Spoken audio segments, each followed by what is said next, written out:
There's no time like the present to supersize and grow your business. Sharon Horne-Ellstrom here, and our idiom today is there's no time like the present. Now, I can't tell you how much time, I've never actually calculated, but if I think back on my life, there were periods of time in my life, mostly when we're younger, we're either thinking about the past, dwelling on the past, talking about the past, or we're worrying about the future. We're thinking about and worrying about and wondering what we're going to do next, and we don't spend as much time in the present moment as we should have, could have, and wish we would have. I remember whole years I felt like I was running through my life like a chicken with my head cut off. Like most of my 20s and 30s and probably even my 40s, I spent working for the future, what I was going to create in the future. And then once in a while I'd dwell on a situation from the past and it would affect me in the present. But I realized through much study and much learning and much knocking my head against the wall that the only time that we can affect anything, the only time we can change anything is the present moment. And of course, people that are much wiser than me and came centuries before me already knew this, but since I wasn't reading about it and learning about it and studying it, I didn't know it. And I had to learn the lesson the hard way. That's one of the things I love about Proverbs is they teach us everyday lessons, everyday ways of looking at the world, and if we're not looking, we don't see them. In 1562, John Trussler is actually credited with this particular idiom, although I'm sure it's been around and was around for centuries before. He actually put it in, and it was in the 1790 version of Proverbs Exemplified or something like that. And once an idiom's been published, once a saying's published, whether it's by Shakespeare or in the Bible or wherever, its popularity and its use tends to spread and grow significantly. So present moment is the only time we can do anything. Well, what does that mean? That means that if we want to grow and build our business, we need to be acting and making decisions right now to create what it is that we want. But we're not positive, or we're never 100% certain that what we're doing now is going to give us the exact result or move us toward what we want. We can pretty much tell by doing different things. We do things, we decide we're going to do something, we take action toward it, we see the result, and if it moves us toward what we want, yay, we do more of that. If it moves us away from it, hey, we learn from that, we don't do that, we tweak and test and continue moving and growing and trying things until we create the business and the life that we want. So I was looking up as this present moment living, you know, there's whole books written on it. You know, The Power of Now is one of my favorites, and I think it was probably wasn't until I read that particular book that, thank you, Tolle, however you pronounce his name, if I hadn't read that book, I might still be spending a lot of my time reliving or thinking about or commiserating over my past and not forgiving things, or working toward my future. So what are some ways that we can stay in the present moment? What are some tips to stay in the present moment? I looked some up because I thought it would be interesting, and some of them were actually really insightful and fun. You know, some of them are obvious, like, you know, remove unneeded, unnecessary possessions. I did that from last week all through last night. I gave myself to the end of the weekend to go through boxes and things I had stored in the basement that I moved with me over a year ago now. I moved over, I think it was, oh my gosh, it was over a year ago. Last January, I had already moved, I think late fall. I can't remember exactly. It was like a long move.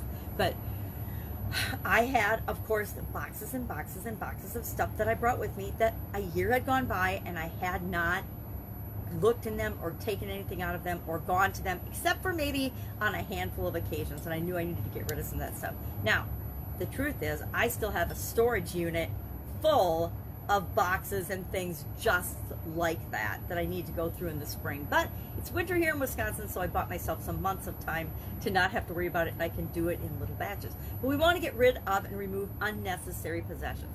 We want to smile, right? When was the last time you just smiled at a stranger for the fun of it, to make their day brighter? Because guess what? When you smile, it makes your day and someone else's day brighter. Guess what? You can only smile in the present moment. You can remember times that you smiled in the past. You can plan to smile in the future, but you can only smile right this instant. Fully appreciate the moments of today, the things that are happening to you right now. Be present in those moments. Forgive past hurts. Let them go, because guess what? Forgiveness is for us. love your job or your business. Do you love the job and the bit you do every day, the things you do every day, and the business that you're creating? If not, guess what? Change it. You have the power to change it. That's why it's your business. It's your job. It's your choice. It's your decision. But you can only make those decisions and take action in the present moment. Don't dwell on the past or on past accomplishments. I thought this was a good one. Don't dwell on past accomplishments was exactly how it was worded. Now, a lot of us, more of us, I think that fewer of us dwell on past accomplishments as we dwell on past mistakes, past failures, past disappointments, past hurts, past fears. I think, at least in my life and the people I know, we tend to dwell more on the things that didn't work out. And now all we have to do is take the lesson from that and move on so that we don't make that same mistake again. Stop worrying. Worrying, I gave up worrying. Thank you to my son for this one. I finally, we all have a little bit of worry, but the vast majority of my time spent worrying or doubting or fearing something disappeared in 2013. I think it was 2013 when my son took a trip to Nepal. He was just turned 21, and he wanted to go on this big adventure to Mount Everest, and I knew he was going to be thousands and thousands of miles away, so we bought travel insurance, thankfully, because he ended up needing it.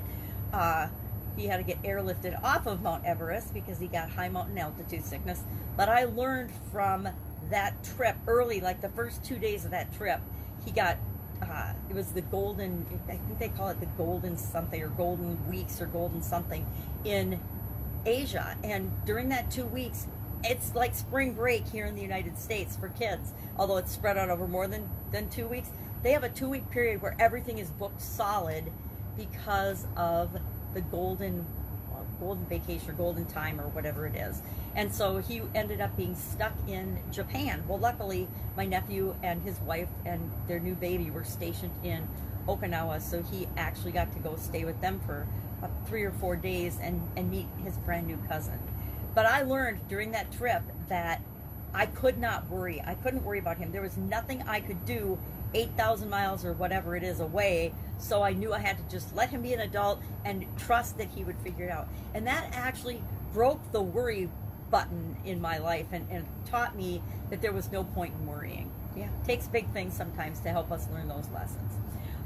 Think beyond being old. I'm not quite sure what they meant by that one, but think beyond, oh, I'm too old, or I'm old, or I'll do this when I'm old, or something. And then conquer addictions was the 10th one, which I thought was an interesting one to call out too, because it can be addictions to anything, any habit or ritual that we're addicted to. Even if we think it's good for us, we can take a good thing too far. Maybe you're addicted to working out and exercise. I wish I had a little more of that. But if you are, maybe you spend like 5 hours in the gym and it's taking away from relationships and your profession or other areas and aspects of your life that could use a little bit of your attention. So what do we want to do to create more present moment living in our life? How about if we celebrate the joys? Identify the moments in our life that are really important, so we're not on our deathbed wishing we'd done something or said something differently. Practice mindfulness, which I'm doing a year-long 365-day challenge to be more centered, which part of being more centered is being more mindful and living in the present moment. Listen without the intention to respond. I love this one because I so need to work on this. All of us, not all of us, but a lot of people, like me included, tend to be listening, but while we're listening, we're not fully listening and being in the present moment.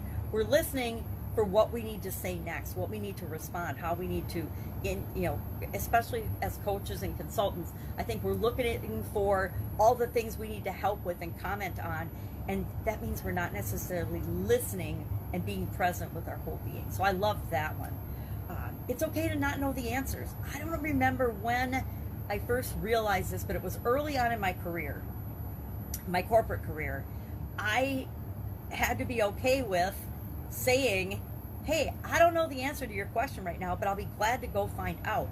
And I realized that saying that didn't kill me, but not only did it not kill me, it didn't lower the respect that other people had for me. It didn't change their view of me because I didn't know the answer for their question right now. And for some reason, up to that point, it was actually my first corporate job, I think. Up to that point, I always felt like I had to know everything. I had to do everything myself. I had to have all the answers. So that was a real eye-opening experience. Listen to your body was another good one. Find balance between flow and plans. Now, this is another one that I thought pretty insightful and eye-opening. A lot of us are big planners. We plan and plan and plan to details that other people can't even imagine.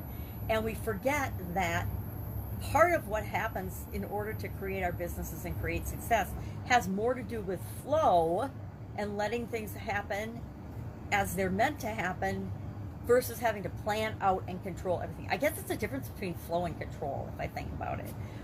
Savor your rituals, savor your habits, the good habits that we have, the not addictions, but the good habits. We want to appreciate and savor those. Think about eating. I think about eating. How often do we just robotically eat or grab a protein bar because we need a snack to keep us going, but we don't really savor it. We don't even taste it. We've inhaled a whole 3-course meal or a whole plate full of food, and we're like, I didn't taste a thing. I don't even know what I ate for lunch or for breakfast yesterday. So savor your rituals, including, things like eating. Find balance. Okay, reflect on your day. Have gratitude. If you don't practice gratitude, you're going to be miserable. I say that with 100% certainty. Those people that are miserable that you run across, I would be willing to bet that they, number one, don't live in the present moment. Number two, don't appreciate what they do have. And they definitely don't practice gratitude. Get away from your digital devices. No time has this been more true than in the United States right now. And probably all of last year, you probably could have turned off all the digital devices, although we were trapped in our homes. But disconnect from electronic, artificial stimuli and connect with what's really important to you, like other human beings, even if we are... but if you can only connect with other human beings during COVID through your digital devices, then do Zoom calls, do, FaceTime on the Apple products.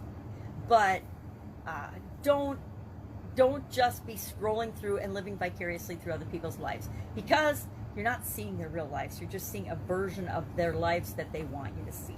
And that's not a very fun way to live. And we never want to be comparing ourselves to others in our personal lives or in building our businesses and our success.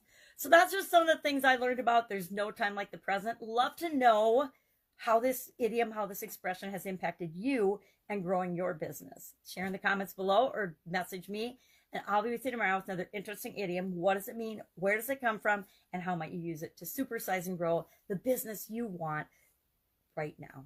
Take care. Bye. See you tomorrow.